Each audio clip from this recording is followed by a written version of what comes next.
Mummidivaram Telugu Desam party జిల్లా TDP ఉపాధ్యక్షులు తాడి నరసింహారావు జన్మదిన వేడుకలు టీటీఆర్ నగర్లో వారి స్వగృహం నందు ఘనంగా జరిగాయి. ఈ వేడుకలకు ముమ్మిడివరం శాసనసభ్యులు దాట్ల బుచ్చిబాబు ముఖ్య అతిథిగా హాజరై ఇలాంటి పుట్టినరోజు వేడుకలు మరెన్నో జరుపుకోవాలని, మరిన్ని ఉన్నత శిఖరాలు అధిరోహించాలని కోరుతూ నరసింహారావు జన్మదిన శుభాకాంక్షలు తెలియజేశారు. నాయకులు, అభిమానుల మధ్య ఎంతో ఆనందంగా కేక్ కట్ చేసి స్వీట్స్ పంచి కృతజ్ఞతలు తెలిపారు. జన్మదిన వేడుకలకు అక్కడకు విచ్చేసిన పలువురు టీడీపీ నాయకులు, అభిమానులు పూలమాల వేసి శుభాకాంక్షలు తెలియజేశారు. చూడండి ఒకసారి ఇలా చూడండి, మీరు కూడా ఇలా చూడండి ఒకసారి ఇలా చూడండి ఒకసారి.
సరే ఇలా చూడండి సార్,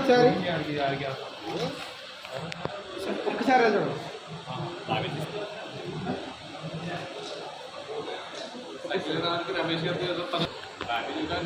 సార్ ఒకసారి అందరూ చూడండి, సరే ఇలా చూడండి.